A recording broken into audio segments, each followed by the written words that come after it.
Baik, bismillahirrahmanirrahim. Assalamualaikum warahmatullahi wabarakatuh. Terima kasih kelompok 6 yang sudah hadir di ruang Zoom ya, atau mungkin ruang presentasi eh, daring ya, di mata kuliah Administrasi Lembaga Islam di Indonesia. Kita akan membahas tentang administrasi pada pengadilan agama di Indonesia. Di sini telah hadir kelompok 6 dengan anggota Fadil, Firvi, Hanisa, dan Hendra.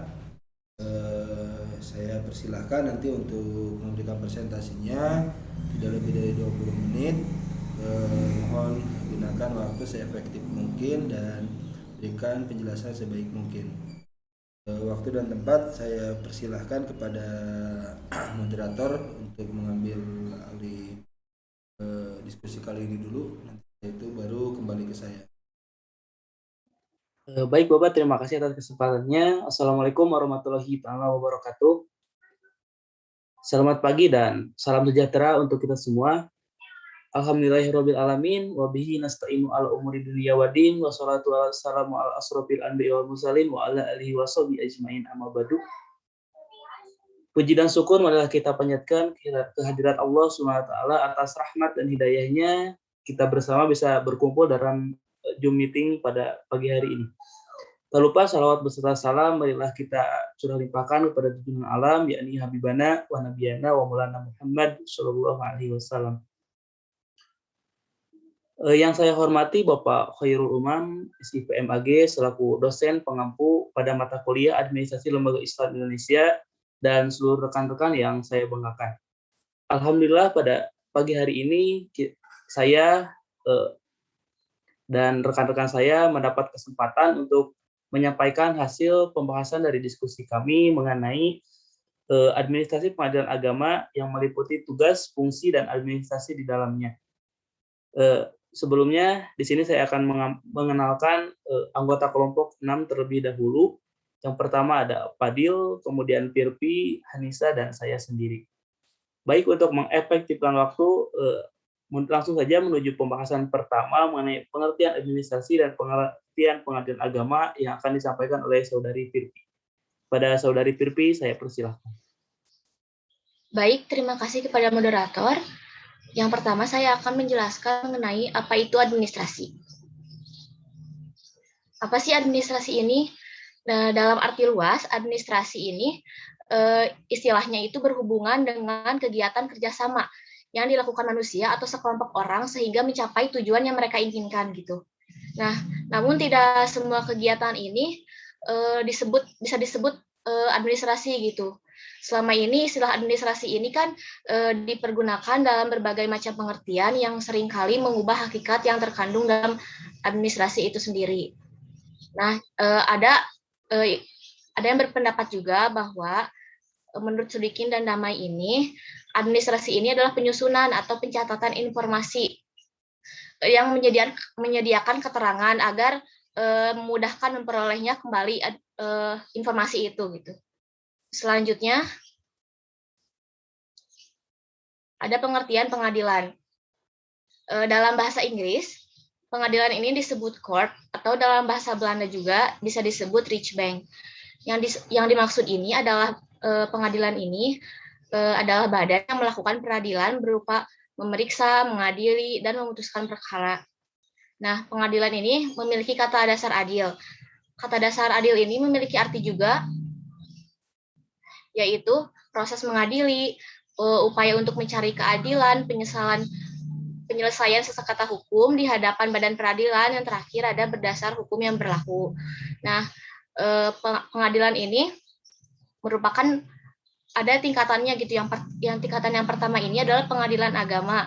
Pengadilan agama ini bertugas memeriksa, mengadili, memutuskan perkara berupa perkawinan, kewarisan, wasiat, hibah, dan lain-lain. Dalam pengadilan ini terdapat administrasi juga. Jadi administrasi pengadilan ini yang dimaksud adalah segala kegiatan perkantoran melaksanakan berbagai tugas negara dalam menegakkan hukum dan keadilan dengan cara menerima, memeriksa, mengadili, memutuskan, dan menyelesaikan perkara yang diajukan kepada pengadilan tersebut. Sekian presentasi dari saya kembalikan kepada moderator. Baik, terima kasih kepada Tirpi yang telah menyampaikan pembahasan materi pertama. Baik, untuk pembahasan materi kedua mengenai tugas dan pokok peradilan agama akan disampaikan oleh saya sendiri. Setelah tadi disinggung bahwasannya disebutkan di dalam pengertian pengadilan agama juga telah tersemat dari tugas pokoknya. Yang pertama itu kan dalam undang-undang disebutkan bahwa tugas pokok peradilan agama adalah untuk mengecek, memutus, serta menuntaskan perkara-perkara di tingkat awal antara orang-orang yang beragama Islam, baik di bidang pernikahan, waris, wasiat, hibah, wakaf, zakat, infak, sedekah, serta ekonomi syariah, yang sebagaimana tadi diatur dalam pasal 49 Undang-Undang Nomor 3 Tahun 2006. Untuk secara lebih detailnya, saya akan menyampaikan tugas pokok peradilan agama yang telah tertera dalam undang-undang. Baik, yang pertama tugas pokoknya adalah menerima, memeriksa, dan mengadili serta menyelesaikan, memutuskan setiap perkara yang diajukan kepada peradilan agama sesuai dengan pasal 2 ayat 1 Undang-Undang 14 tahun 1970. Untuk tugas yang kedua, berdasarkan pasal 1 ayat 1 Undang-Undang Nomor 4 tahun 2004 tentang kekuasaan kehakiman adalah di mana fungsi dari peradilan agama ini adalah untuk menyelenggarakan peradilan agama guna menegakkan hukum dan keadilan berdasarkan Pancasila demi terselenggaranya negara hukum Republik Indonesia. Tugas yang ketiga berdasarkan pasal 49 Undang-Undang Nomor 7 tahun 1959 tentang peradilan agama diubah dengan Undang-Undang Nomor 3 tahun 2006 dan terjadi perubahan kembali pada nomor 50 tahun 2009 yang menyebutkan bahwasannya peradilan agama itu berwenang dalam memeriksa, memutus, dan menyelesaikan perkara di tingkat pertama antara orang-orang yang beragama Islam. Kemudian pada pasal 52 menyebutkan bahwa peradilan agama adalah fungsinya untuk memberikan istinbat kepada kesaksian ru'yat, hilal, dan penentuan awal pada kalender Hijriah. Tolong di next. Adapun untuk fungsi dari peradilan agama, yang pertama itu ada fungsi untuk mengadili atau judicial power. Pada fungsi ini, peradilan agama berwenang untuk menerima, kemudian meninjau, serta mengadili, dan menuntaskan perkara-perkara yang jadi kewenangan pada majelis hukum agama. Kemudian pada fungsi kedua, yaitu fungsi pembinaan. Fungsi pembinaan adalah pada fungsi ini, peradilan agama berfungsi untuk memberikan arahan atau bimbingan serta petunjuk kepada pejabat struktural serta fungsional di bawah jajarannya, baik itu menyangkut teknis yudisial, administrasi, peradilan, ataupun administrasi umum yang meliputi perlengkapan, keuangan, kepegawaian, serta pembangunan. Yang ketiga ada fungsi pengawasan. Pada fungsi ini, peradilan agama berwenang untuk mengawasi pengawasan melekat atas penerapan tugas serta tingkah laku hakim. Yang kelima maksudnya ada fungsi nasihat. Fungsi nasihat ialah fungsi peradilan agama untuk memberikan pertimbangan serta nasihat tentang hukum Islam kepada lembaga pemerintah di wilayah hukumnya apabila diminta. Jadi pada fungsi keempat ini, apabila pemerintah meminta untuk nasihat kepada peradilan agama. Kemudian yang kelima ada fungsi administratif. Pada fungsi ini administrasi lembaga agama berfungsi untuk menyelenggarakan administrasi peradilan baik secara teknis sidang serta administrasi umum meliputi kepegawaian, keuangan, serta peralatan. Boleh di next.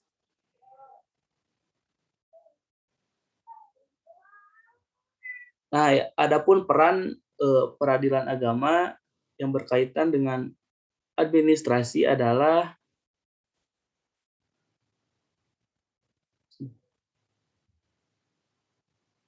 yang pertama itu adalah untuk memberikan pelayanan teknis yudisial dan administrasi kepanitraan. Yang kedua ini memberikan pelayanan di bidang administrasi sebagaimana yang tadi, yaitu meliputi perencanaan, kemudian data-data seperti itu. Kemudian yang ketiga memberikan pelayanan administrasi umum kepada semua unsur di kalangan lingkungan peradilan agama Yang keempat adalah memberikan pelayanan penyelesaian permohonan, pertolongan, pembagian harta, peninggalan di luar sengketa antara orang-orang yang beragama Islam. Pada fungsi keempat ini, di mana fungsi peradilan agama adalah untuk mengadili sengketa antara orang-orang yang beragama Islam. Boleh di next, Fadil? Nah, barangkali dari saya seperti itu. Kemudian pada pembahasan ketiga akan disampaikan oleh Fadil mengenai peran administrasi dalam peradilan agama. Kepada Fadil saya persilahkan.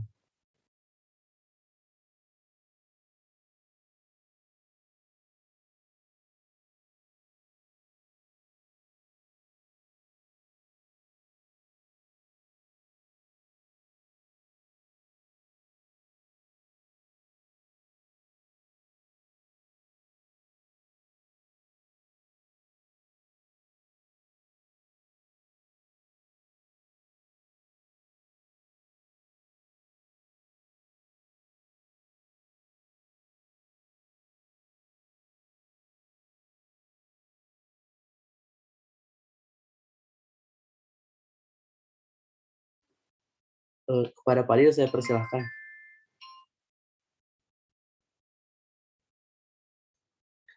Baik, terima kasih kepada moderator.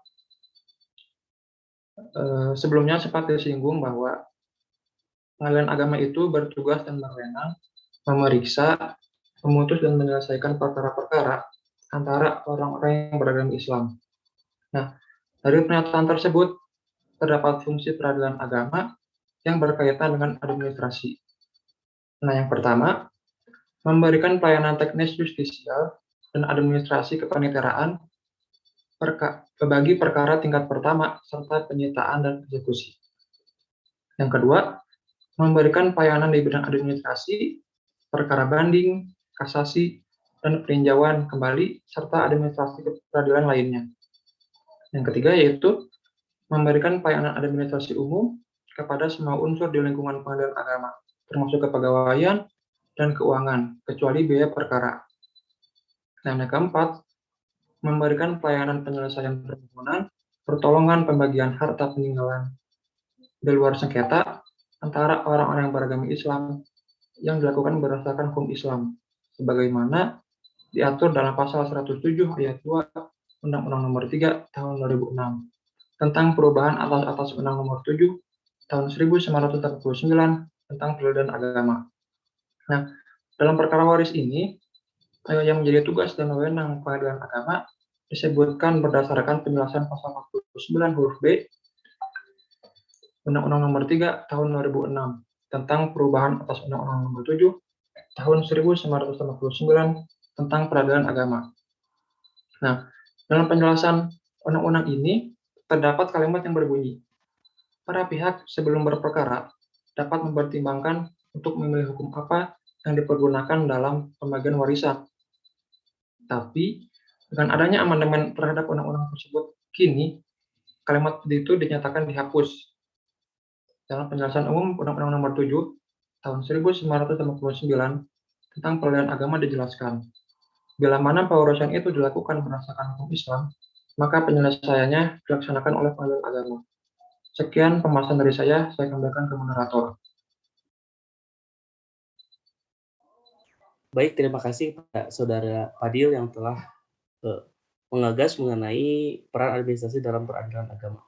Untuk pembahasan terakhir akan disampaikan oleh Saudari Hanisa. Pada Saudari Hanisa, saya persilahkan. Baik, terima kasih moderator atas kesempatannya. Untuk pembahasan selanjutnya, ini merupakan pembahasan terakhir dari kelompok kami mengenai proses administrasi dalam pengadilan agama. Sebelumnya memang sudah disinggung oleh rekan saya mengenai makna atau definisi administrasi dan juga definisi pengadilan. Namun pada kesempatan kali ini saya akan lebih mengerucutkan lagi definisi administrasi sebagai proses dalam pengadilan agama, yang menyebutkan bahwasannya administrasi ini merupakan proses penyelenggaraan oleh seorang administrator. Maksud di sini administrator di sini adalah aparatur peradilan yang teratur dan juga diatur untuk melaksanakan tugas pokok dari pengadilan agama sehingga mencapai tujuan pokok dari pengadilan agama itu sendiri. Tugas pokok tugas pokok dari pengadilan agama ini apa? Sesuai dengan pasal 49 Undang-Undang Nomor 3 Tahun 2006 yang memang tadi sudah disinggung oleh rekan saya sebelumnya, menyebutkan bahwasannya tugas pokok dari pengadilan agama itu merupakan memeriksa, memutus atau mengadili serta menyelesaikan perkara ataupun sengketa.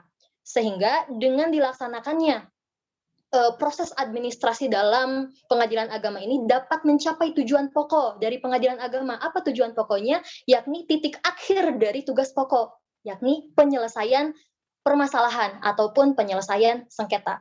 Sehingga tercantum dalam PowerPoint ini ada 3 hal pokok yang akan saya paparkan dari apa yang tadi sampaikan, bahwa administrasi dalam pengadilan agama itu meliputi proses yang teratur dan juga diatur. Proses di sini memang terdiri dari 6 hal, yakni menghimpun, mencatat, mengolah, menggandakan, mengirim, dan menyimpan. Memang 6 hal ini akan selalu dipraktekkan dalam setiap proses yang ada dalam pengadilan agama. Begitupun tadi yang saya singgung mengenai tugas pokok dari pengadilan agama berupa memutus, memeriksa berupa memutus dan juga mengadili, serta tahap terakhir penyelesaian itu pasti melaksanakan ke-6 hal ini, menerapkan ke-6 hal ini yang memang dilakukan secara diatur. Maksud diatur ini secara sistematis antara proses yang satu dengan proses yang selanjutnya, terdapat kesinambungan tugas untuk pencapaian tujuan yang juga secara teratur. Maksud teratur adalah secara kontinuitas atau berkelanjutan, begitu. Bisa di next. Tadi sudah saya singgung mengenai proses administrasi dalam pengadilan agama, dan juga muncul pertanyaan, sebetulnya siapa yang melaksanakan proses administrasi dalam pengadilan agama itu? Tadi sudah saya singgung, yakni aparatur peradilan. Namun secara spesifikasinya, pelaksana administrasi dalam pengadilan agama itu adalah panitera. Siapa panitera? Panitera ini adalah aparatur peradilan yang diberikan mandat atau diberikan tugas sebagai pelaksana administrasi dalam pengadilan agama. Adapun tugas-tugas yang diemban oleh panitera ada 3. Yang pertama sebagai pelaksana administrasi perkara, yang memang nanti akan saya jelaskan pada slide selanjutnya. Dan perlu diketahui juga, dalam pelaksana administrasi perkara ini si panitera berwajib gitu mengatur tugas bersama para pembantunya, yakni wakil panitera dan juga panitera muda. Adapun tugas yang kedua sebagai pendamping hakim dalam persidangan. Si panitera ini bertugas untuk mencatat atau menuliskan segala bentuk perjalanan sidang yang memang nantinya si catatan-catatan tersebut akan dibukukan dalam sebuah berita acara sebagai bukti arsip telah terlaksananya proses persidangan, begitu. Lalu yang ketiga, pelaksana putusan atau penetapan pengadilan dan tugas-tugas kejurusitaan lainnya, yang memang pada saat ini si panitera tidak bekerja sendirian, dibantu oleh jurusita pengadilan agama atau jurusita pengganti. Siapa jurusita ini? Jurusita ini merupakan pihak yang melaksanakan perintah dari pimpinan atau si panitera. Bisa di next. Oke. Di sana terdapat prosedur penerimaan perkara di pengadilan agama yang melalui beberapa meja. Secara implisit kita bisa menilai bahwasannya ternyata proses administrasi itu selalu diterapkan dalam pengadilan agama dalam hal mulai dari penerimaan perkara sampai dengan penyelesaian perkara itu sendiri. Namun memang perlu kita ketahui maksud dari meja ini apa gitu. Pengertian meja di dalam pengadilan agama itu apa? Disebutkan bahwa pengertian meja ini merupakan kelompok pelaksana teknis yang harus dilalui oleh suatu perkara di pengadilan agama mulai dari penerimaan sampai dengan penyelesaian perkara tersebut. Namun kita juga perlu tahu ada apa saja sih di meja 1, di meja 2 sampai dengan meja 3 ini, sehingga proses tersebut bisa dilakukan secara sistematis begitu. Di meja 1 kita perlu tahu bahwasannya pihak lembaga pengadilan ini menerima gugatan, menerima permohonan, menerima perlawanan pernyataan tanding ataupun kasasi ataupun permohonan peninjauan kembali dan lain sebagainya dari pihak pemohon begitu. Pun yang memang dilakukan secara mulut ke mulut. Juga di sini pihak lembaga menjelaskan segala bentuk prosedur yang akan dilalui oleh si pemohon.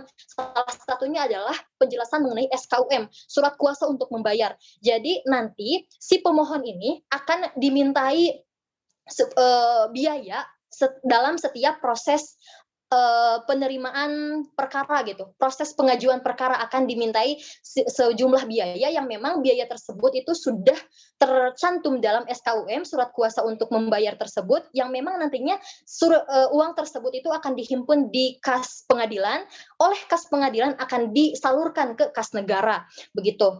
Lalu di meja kedua ini berisi bahwa pihak lembaga itu menerima surat gugatannya, hasil dari mulut ke mulut pada saat meja ke-1 begitu, secara tersurat.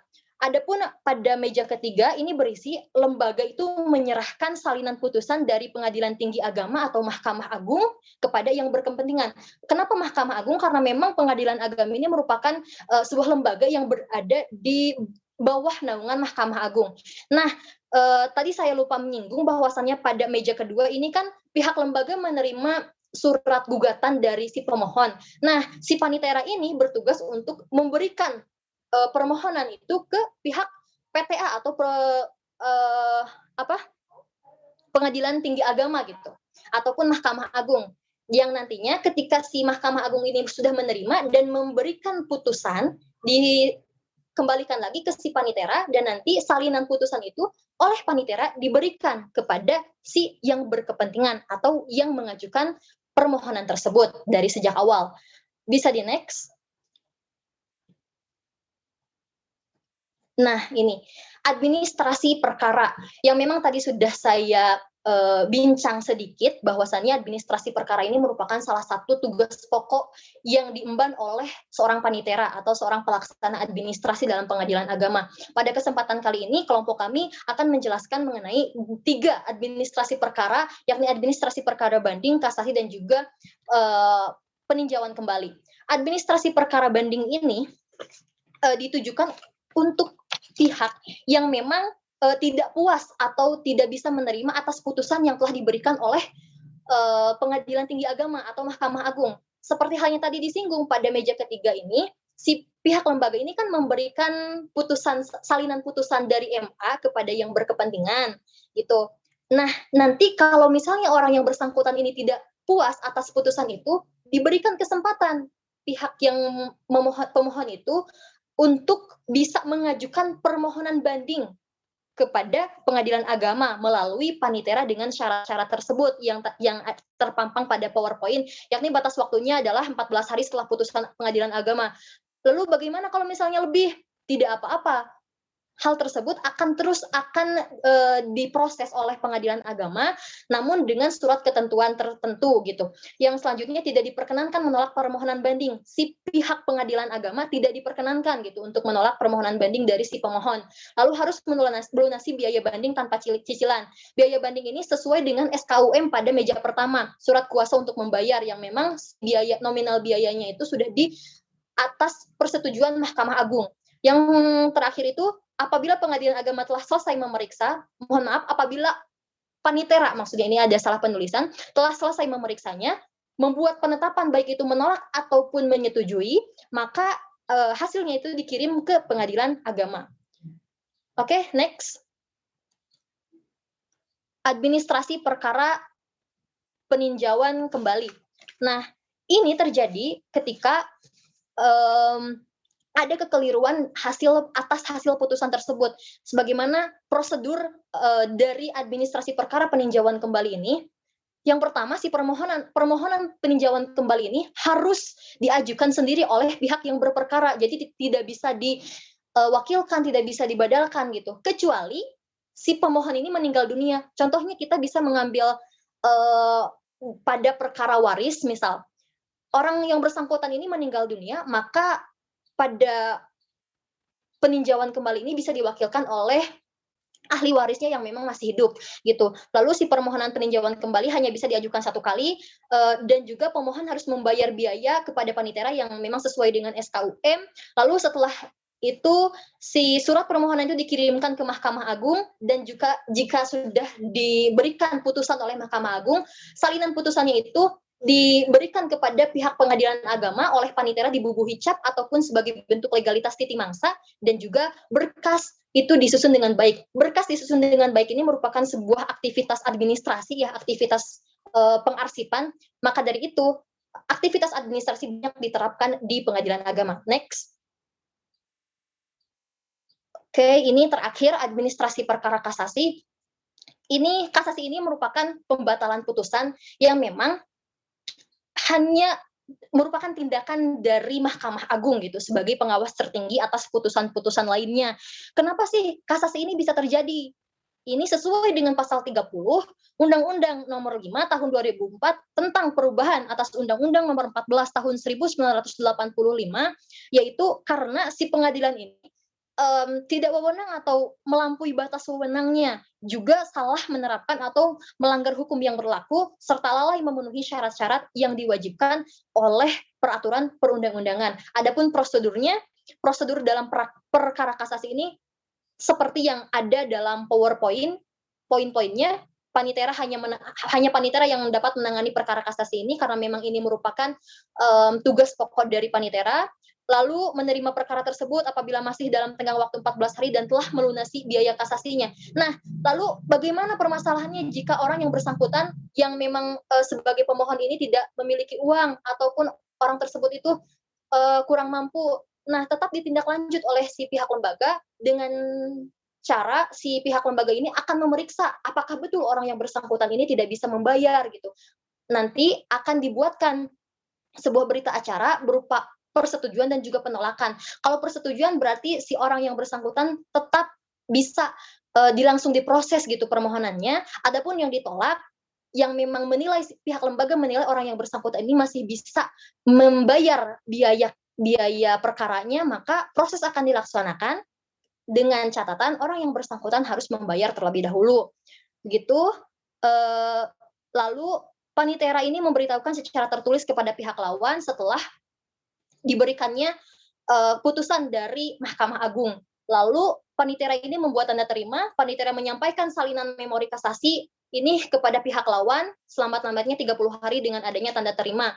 Setelah itu pihak lawan ini diberikan kesempatan untuk menjawab atas memori kasasi dari Mahkamah Agung. Setelah itu panitera menerima dengan bukti tanda terima atas memori atau putusan dari si pihak lawan kepada panitera, lalu panitera mengirimkan berkas kasasi tersebut ke Mahkamah Agung kembali.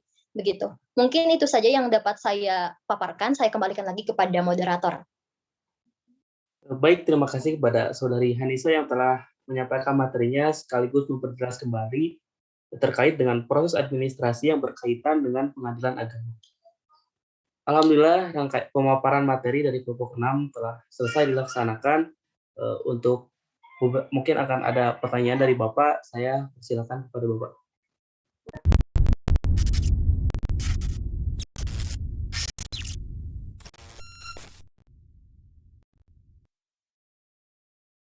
Ya, slide-nya bisa dikembalikan ke slide pertama.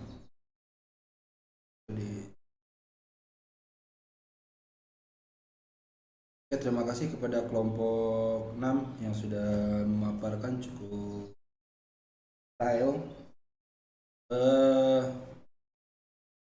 Saya ingin bertanya dulu dalam konteks penanggulangan atau enggak penanganan korupsi di pengadilan agama ya.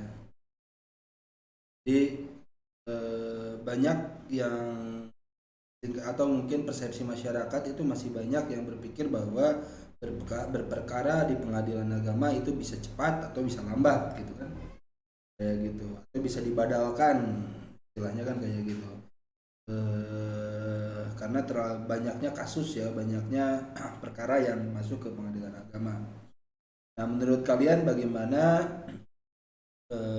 atau enggak bagaimana upaya yang dilakukan oleh pengadilan agama atau mungkin Mahkamah Agung dalam hal penanggulangan atau enggak bagaimana meminimalisir budaya korupsi atau mungkin gratifikasi di lingkungan pengadilan agama? Boleh dijawab, silakan, oleh siapa?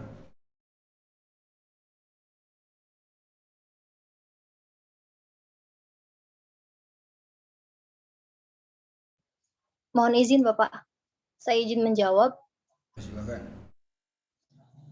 Terkait merabaknya kasus korupsi yang ada di pengadilan agama itu merupakan salah satu bukti maladministrasi yang terjadi di di lembaga pengadilan agama itu sendiri, baik maupun di Mahkamah Agung. Adapun salah satu upaya yang perlu diterapkan agar tidak terjadi merambaknya budaya korupsi di pengadilan agama ataupun Mahkamah Agung, itu tentu kita harus bisa menerapkan kesadaran berupa etika dan moralitas para aparatur peradilan yang ada di dalamnya itu.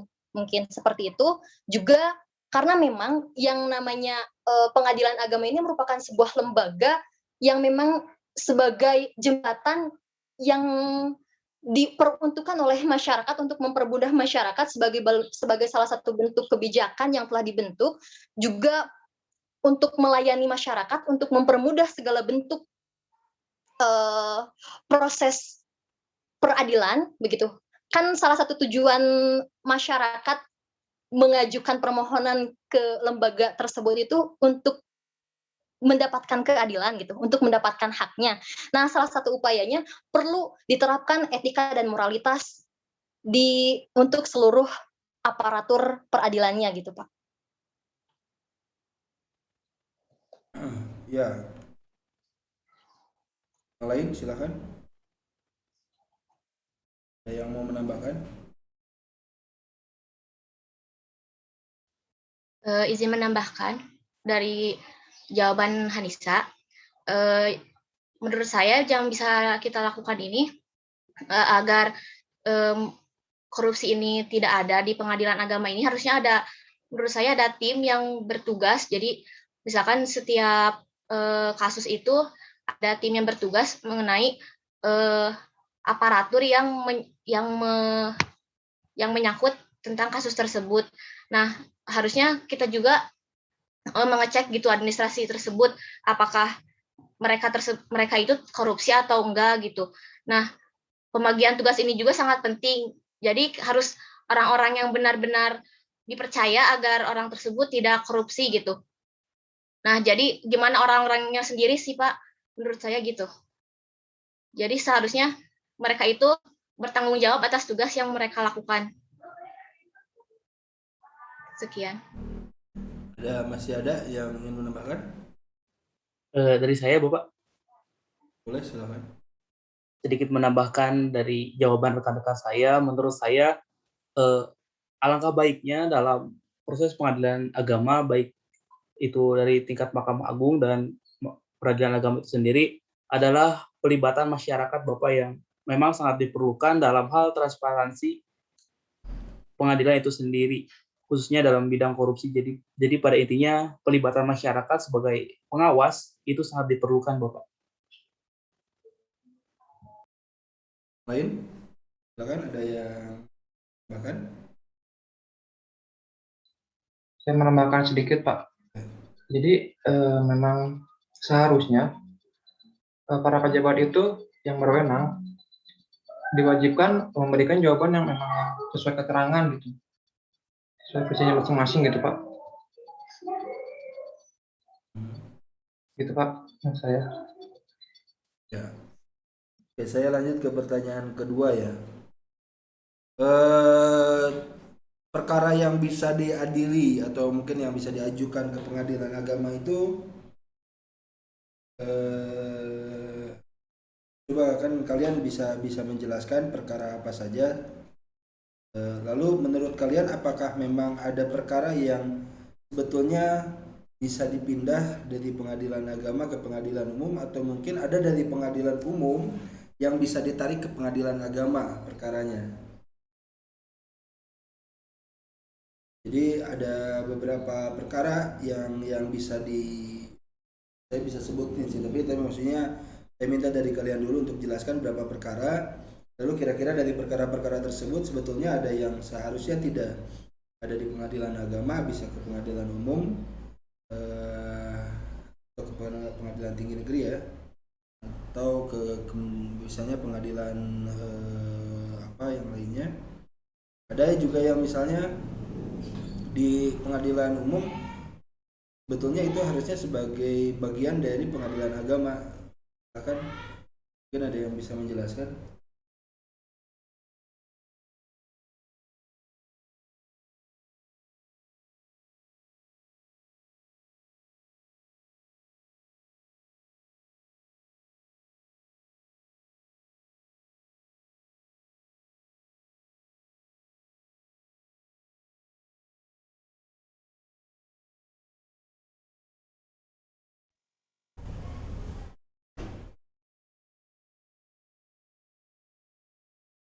Silakan, ada yang bisa menjelaskan?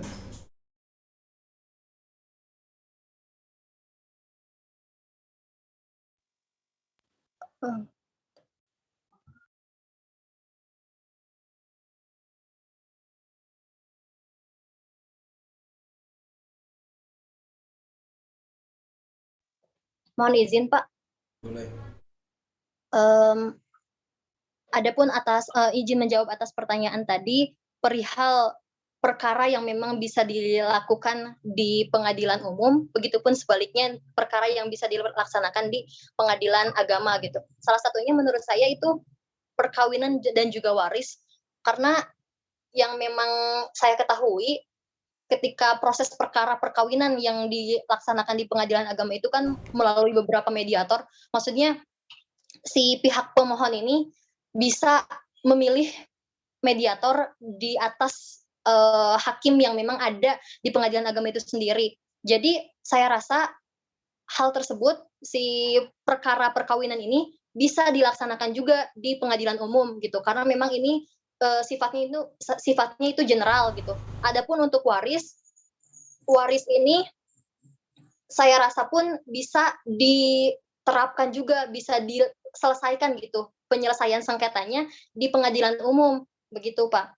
Karena mengingat salah satu tupoksi dari pengadilan umum ataupun pengadilan agama itu kan untuk mengadili dan memberikan hak yang seadil-adilnya untuk seluruh masyarakat ataupun pihak pemohon begitu.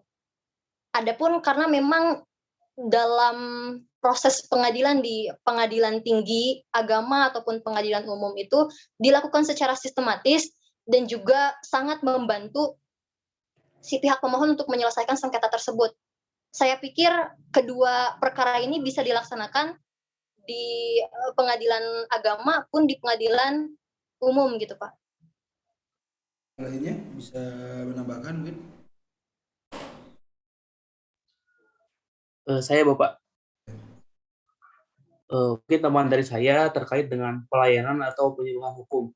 Seharusnya pada fungsi ini tidak hanya dilaksanakan pada peradilan agama untuk pelayanan hukum, pelayanan riset dan penelitian, tetapi hal ini seharusnya bisa lebih ditekankan pada peradilan umum, Bapak, di mana cakupannya yang lebih luas. Barangkali dari saya seperti itu, Bapak. Yang lainnya? Izin menambahkan, dari beberapa artikel yang saya baca, terdapat juga dalam pengadilan agama ini bisa juga pengangkatan anak gitu, berdasarkan hukum Islam kan. Nah, menurut saya pengangkatan anak ini juga bisa masuk ke dalam peradilan umum, karena Indonesia sendiri kan agamanya Islam gitu kebanyakan. Nah, pasti di pengadilan juga kebanyakan terdapat menerapkan hukum Islam juga. Nah, jadi pengangkatan anak ini di pengadilan umum juga menurut saya bisa, karena pasti pengangkatan anak ini bisa bersangkutan dengan hukum Islam itu sendiri, jadi tidak perlu di pengadilan agama itu menurut saya. Terima kasih. Ya. Ada yang mau menambahkan lagi?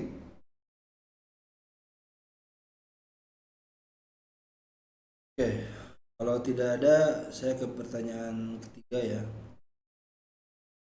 Pertanyaan ketiga, saya ingin menanyakan tentang tata kelola pengadilan di Indonesia agama ya. Nah kan dari pusat itu apa, dari tingkat wilayahnya apa. Jadi kalau misalnya kita mau melakukan perkara ke pengadilan, itu kita daftarnya ke pengadilan mana nih, ke pengadilan tingkat mana, kayak gitu. Terus mungkin tadi sebetulnya sempat dibahas bagaimana proses berperkaranya, tapi ini saya ngambil simpel, misalnya kita mau mengadukan atau enggak, kita mau berperkara tentang misalnya waris ya, misalnya tentang pengaduan waris. Nah ini prosesnya seperti apa? Apakah saya langsung datang ke pengadilan atau mungkin saya harus memenuhi persyaratan apa dulu? sehingga bisa mencukupi untuk berperkara di pengadilan. Terus apakah memang harus menggunakan pengacara atau bisa pribadi ketika berperkara di pengadilan?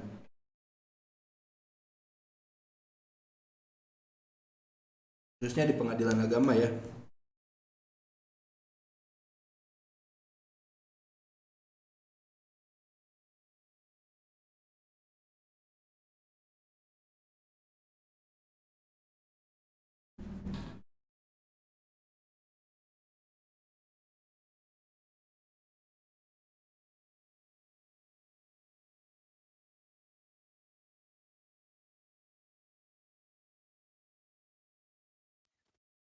Mungkin dari saya dulu, Bapak.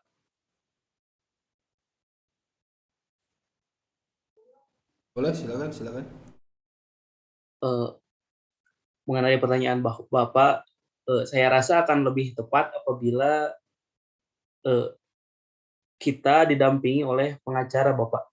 Adapun untuk syarat-syarat yang perlu dipenuhi dalam pengajuan kepada pengadilan agama mengenai waris, yang pertama itu adalah menyerahkan surat permohonan gugatan, baik itu dalam bentuk fotokopi atau flashdisk, kemudian mengirimkan surat kematian dari pewaris, yang ketiga surat keterangan ahli waris dari desa atau dari kecamatan, kemudian melampirkan fotokopi KTP dari ahli waris yang masih berlaku, kemudian fotokopi kartu keluarga dari ahli waris, kemudian fotokopi kutipan atau duplikat kutipan akta nikah dari pewaris, kemudian fotokopi akta kelahiran dari ahli waris, kemudian persyaratan dari satu yang saya sebutkan tadi dilegalisir, kemudian dimaterai, kemudian dicapos, dan yang terakhir adalah membayar biaya perkara, Bapak. Adapun untuk biaya perkaranya itu sendiri, itu meliputi biaya pendaftaran sebesar Rp30.000, kemudian biaya redaksi sebesar Rp10.000, kemudian pengadilan pertama itu membayar Rp20.000, kemudian pemberitahuan keputusan sekitar Rp10.000, kemudian untuk biaya proses, mulai itu biaya ATK atau administrasi Rp75.000, yang kemudian adalah biaya panggilan 1 kali sampai 2 kali Rp360.000, dan biaya materai. Jadi totalnya itu ada Rp515.000, Bapak. Barangkali dari saya seperti itu. Boleh yang lain bisa menambahkan? Izin menambahkan, Bapak. Tadi mungkin sudah dijelaskan secara detail oleh rekan saya Hendra mengenai berkas-berkas yang perlu disiapkan oleh si pemohon. Nah, untuk penyalurannya itu sendiri, sebagaimana tadi sudah saya jelaskan pada saat pemaparan, itu dilaksanakan si pemohon ini berangkat ke pengadilan agama, lalu melalui meja pertama gitu, diproses di meja pertama, diserahkannya berkas-berkas yang tadi sudah disebutkan, yang nantinya akan dimintai juga berupa SKUM gitu ya, surat kuasa untuk membayar juga, yang nantinya akan diproses lebih lanjut mengenai perkara yang memang diusulkan oleh si pihak pemohon tersebut gitu. Yang tadi mungkin mengenai waris ya, mengenai waris pun si pemohon ini mengajukannya di meja pertama, lalu diproses melalui meja kedua, ditindaklanjut oleh si pihak lembaganya, lalu sampai pada diberikannya putusan gitu, hasil putusan dari pihak Mahkamah Agung, sampai dengan sisi persidangan. Pastikan kalau misalnya itu untuk waris, adapun untuk penyelesaian sengketa perkawinan atau pernikahan gitu, itu kan pasti akan dilakukan sebuah persidangan yang nantinya jika memang di antara kedua belah pihak ini adanya sebuah perdamaian gitu ya, itu merupakan salah satu bentuk atau ciri telah selesainya perkara tersebut gitu. Mungkin itu. Boleh yang lain?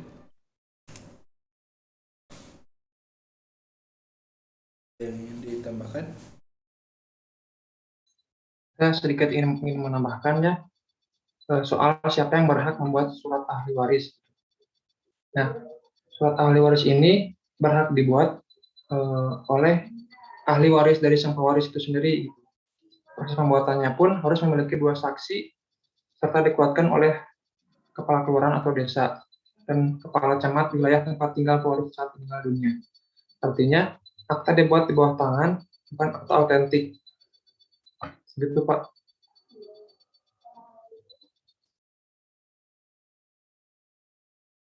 Bahkan ada yang lain?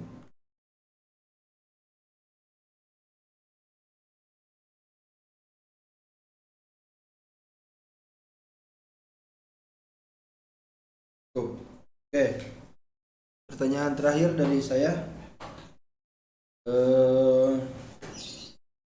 Di Indonesia ada istilah pengadilan agama. Saya tidak tahu apakah sudah observasi di negara lain apakah ada atau tidak istilah pengadilan agama itu. Tapi saya ingin meminta pendapat dari kalian, apakah pengadilan agama itu masih perlu ada istilahnya, atau mungkin bisa dilebur di pengadilan secara umum ya, tidak perlu ada istilah pengadilan agama, atau mungkin dimasukkan di bawah, kan sekarang pengadilan agama itu ada di Mahkamah Agung ya. Apakah misalnya karena ini banyak yang berat kaitannya dengan tugas pokoknya Kementerian Agama, apakah memungkinkan pengadilan agama ini dipindahkan kewenangannya itu di bawah atau koordinasinya di bawah Kementerian Agama? Ini silakan, ini saya minta pendapat kalian seperti apa.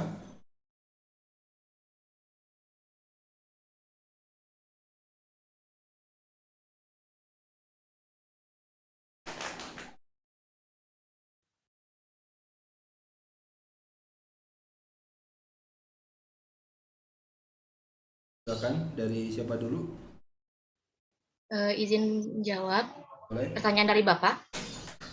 Menurut saya pengadilan agama ini harus ada, karena meskipun ada tingkatan lebih atasnya lagi yaitu Mahkamah Agung, pengadilan agama ini perlu, karena jika pengadilan agama ini tidak ada, tidak mungkin juga Mahkamah Agung ini melakukan semuanya gitu, mulai dari pengadilannya.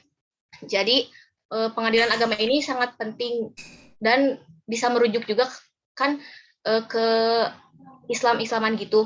Nah, jadi perlu, kalau Mahkamah Agung ini kan belum tentu juga ya. Jadi menurut saya itu, Pak. Ya. Lain?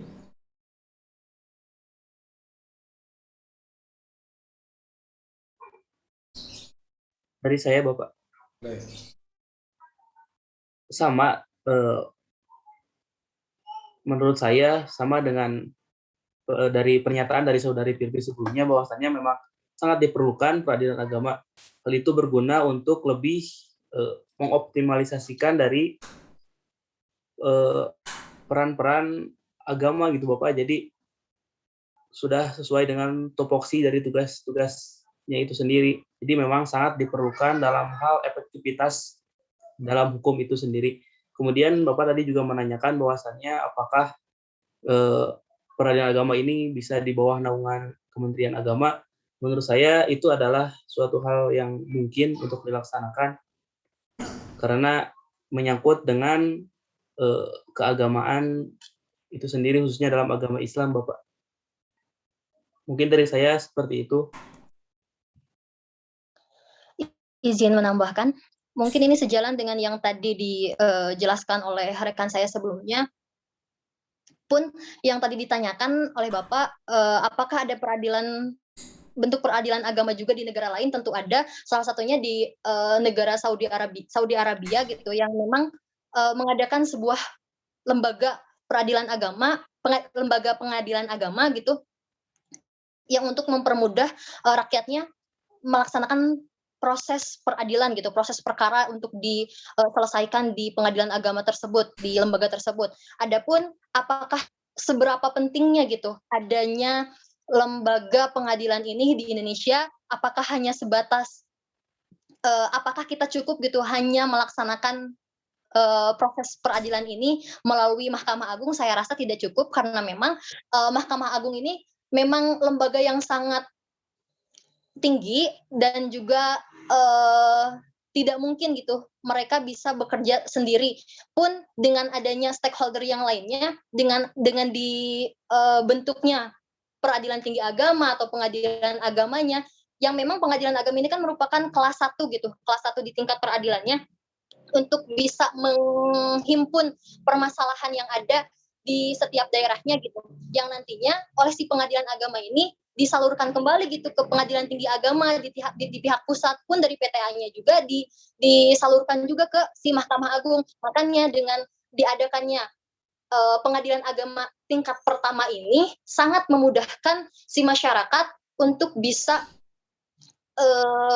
mencari keadilan yang mereka cari dari apa yang mereka ajukan gitu, sebagai bentuk efektivitas dengan diberlakukannya proses administrasi di pengadilan agama. Karena kan yang tadi juga saya singgung bahwasannya di dalam pengadilan agama itu seluruh kegiatannya itu secara prosedur gitu, secara sistematis dan terstruktur, itu sebagai bentuk efisiensi gitu dari hadirnya administrasi di pengadilan agama. Tentu untuk memudahkan masyarakatnya, juga memudahkan pencapaian tujuan dari pengadilan agama, yakni menyelesaikan permasalahan gitu ataupun sengketa seperti itu. Lain? Ya, saya akan menambahkan, apa pengadilan agama itu harus ada? Ya harus ada, karena dalam kasus contohnya perceraian, ya harus dilakukan sesuai dengan prosedur pengadilan agama gitu. Karena sesuai dengan undang-undang perkawinan, perceraian hanya dilakukan di depan sidang pengadilan. Nah, pengadilannya itu pengadilan agama, agar hukumnya itu bisa adil gitu, Pak.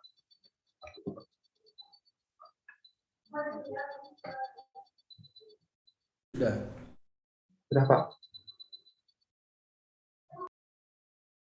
Terima kasih kepada kelompok 6 yang sudah memberikan penjelasan dan mungkin menjawab beberapa pertanyaan. Nanti teman-teman yang lain di kelas 3B ini bisa ikut menjawab beberapa pertanyaan yang mungkin belum bisa dijawab secara baik oleh kelompok 6 ini.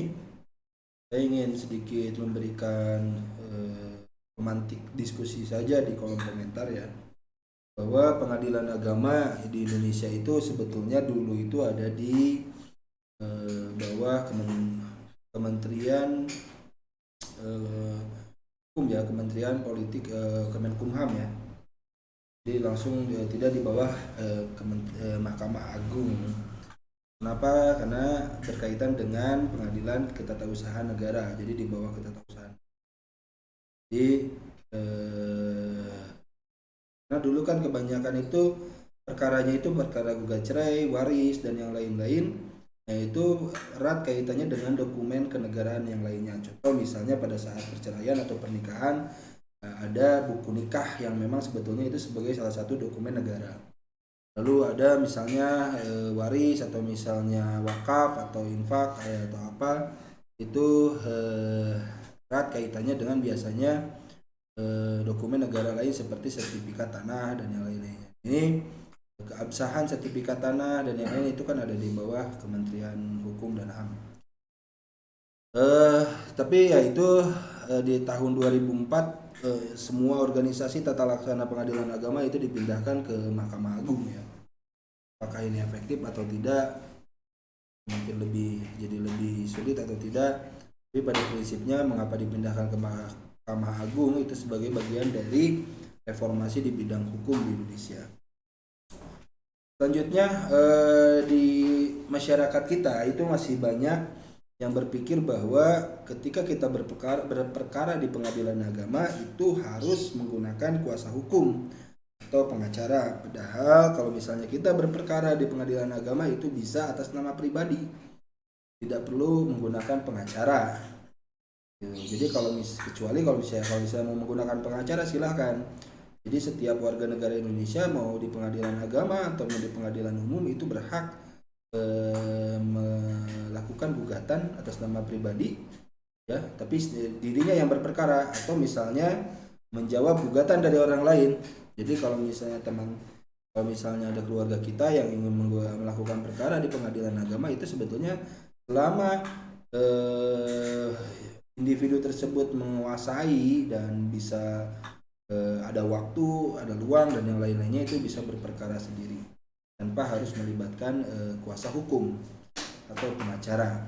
Ini bisa berperkara. Kalau misalnya ada sarjana hukum bisa pakai sarjana hukum, boleh nggak?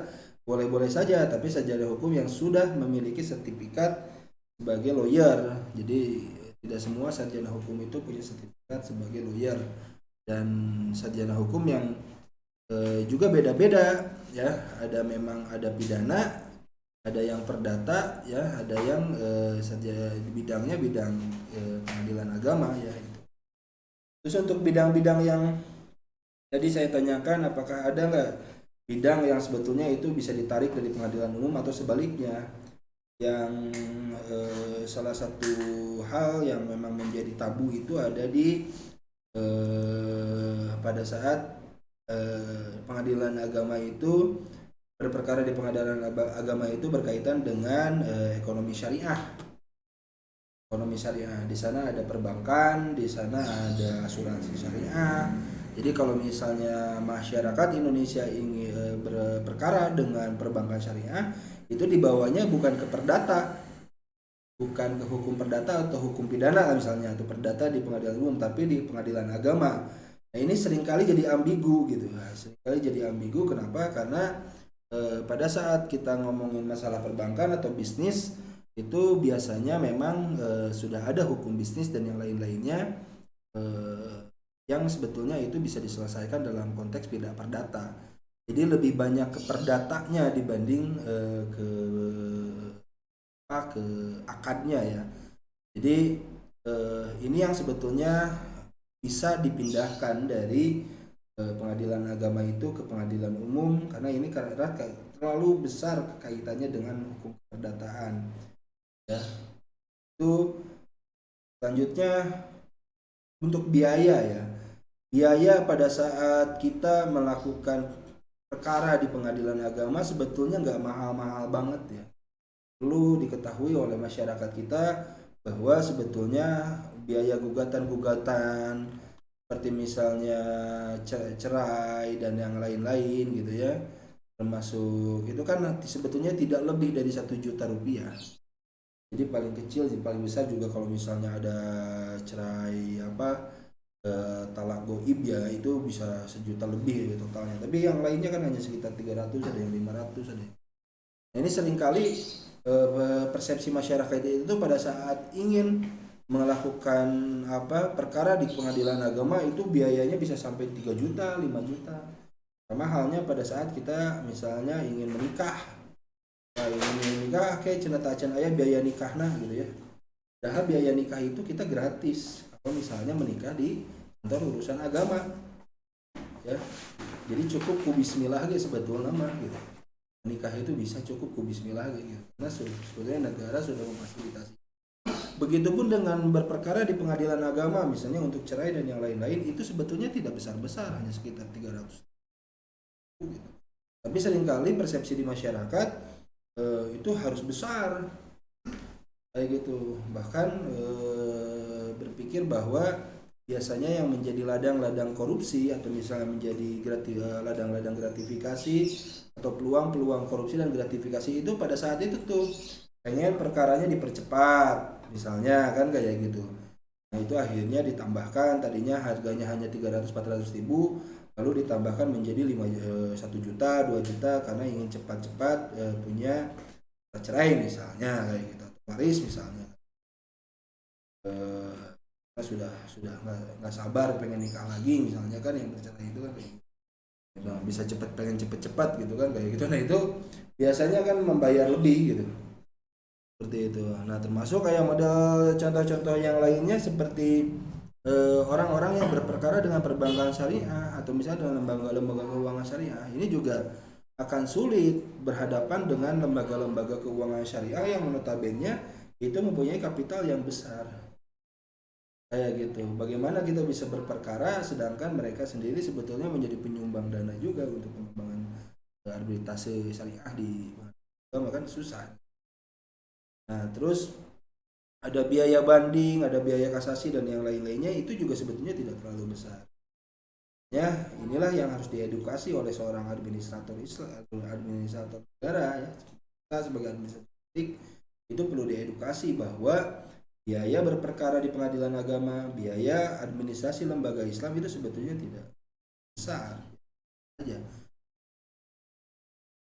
Di Indonesia itu zakat, wakaf yang seperti itu kan semua bisa diperkarakan ya di pengadilan agama kita. Nah, ini yang jadi pertanyaan buat saya sebetulnya, saya pribadi, bahwa kenapa sih kalau urusan sodako ada di pengadilan agama, urusan ekonomi syariah ada di pengadilan agama. Kenapa di pengadilan agama tidak ada ekonomi Injil misalnya, ekonomi Kristiani gitu, atau ekonomi Hindu gitu kan kayak gitu. Jadi atau misalnya tentang bagaimana pembayaran baptis gitu di pengadilan agama kan gitu. Padahal bahasanya pengadilan agama. Jadi kalau misalnya mau pengadilan syariah saja bahasanya. Hukum Islam semua yang dipakai gitu. Nah ini kan kalau bahasanya pengadilan agama, tapi di dalamnya kebanyakan hampir 80% atau 90% itu perkara-perkara berkaitan dengan agama tertentu atau agama Islam. Ini patojaiyah cek bahasa namanya. Jadi saling bertolak belakang. Di satu sisi Indonesia ini sebagai negara yang multi agama, tapi pada saat ada istilah-istilah yang berkaitan dengan agama, contoh misalnya pengadilan agama, kementerian agama, semuanya terlalu banyak berurusan dengan agama Islam. Ya, jadi kalau misalnya mau seperti itu, buatlah lembaga yang memang khusus untuk misalnya lembaga hukum syariah saja. Itu urusannya urusan syariah saja kan kayak gitu. Memang hukum Islam saja kayak gitu. Sisanya mungkin berkaitan dengan pengadilan ya pengadilan umum. Nah ini maksud saya bisa nggak nanti kita displitase atau misalnya di reformasi bisa saja. Jadi urusan-urusan dengan persuratan atau enggak urusan-urusan dengan pencatatan dan yang lain-lain, termasuk pencatatan buku-buku atau dokumen-dokumen kenegaraan, itu bisa dilakukan di pengadilan. Bisa jadi pengadilan umum, perdata ataupun tata usaha negara ataupun pidana kayak gitu. Nah, urusan dengan berkaitan dengan hukum syariahnya, misalnya untuk agama Islam ya, itu bisa saja diambil alih oleh Kementerian Agama atau enggak oleh Majelis Ulama Indonesia atau misalnya oleh lembaga khusus, lembaga syariah khusus untuk agama Islam. Jadi berperkaranya di sana saja untuk masalah hukum Islamnya, jangan berada di pengadilan tinggi gitu atau di pengadilan agama kan kayak gitu. Ini supaya tidak mencampur, tidak kita itu jangan dua kelamin gitu ya. Kedua kelamin itu di satu sisi kita menjadi negara yang Pancasila yang mengambil mengakomodir semua agama, tapi di sisi lain agama yang lain tidak kita fasilitasi dan agama Islam itu dijadikan ini, meskipun memang masyarakatnya mayoritas. Oh ya, kalau mau ya negara Indonesianya ya dirubah menjadi negara Islam kayak gitu. Tapi kan tidak mungkin, founding father kita kan memang bukan berpikir bahwa Indonesia ini bukan jadi negara Islam kayak gitu. Nah ini patojaiyah ya, beberapa hal yang menjadi diskursus di dalam konteks pengadilan agama di Indonesia. Masuk kayak modal sodako, hibah, wasiat, wah itu kan urusannya kan kayak modal sodako itu dibawa ke pengadilan gimana coba ya. Orang kan kalau sudah bersodako aja dibawa ke pengadilan kan kesannya ngapa, buat apa kayak gitu. Ya niat sodako aja sudah. Jadi zakat gitu kan, zakat aja dibawa ke pengadilan gitu kan, nggak mau digimanain gitu. Ya saya pikir jadi banyak bidang-bidang yang tidak perlu ada di pengadilan agama ya. Saja mungkin ini juga bisa menjadi pemantik diskusi di kolom komentar di YouTube. Terima kasih untuk kelompok 6. Mudah-mudahan teman-teman di kelas 3B ini bisa banyak bertanya. Nanti kalau misalnya ada yang bertanya silahkan teman-teman semua di kelompok 6 ini bisa ikut menjawab atau mungkin bisa dijawab oleh teman-teman yang lainnya di kelas. Saya tutup diskusi kali ini tentang pada pengadilan agama. Akhirul kalam, assalamualaikum warahmatullahi wabarakatuh.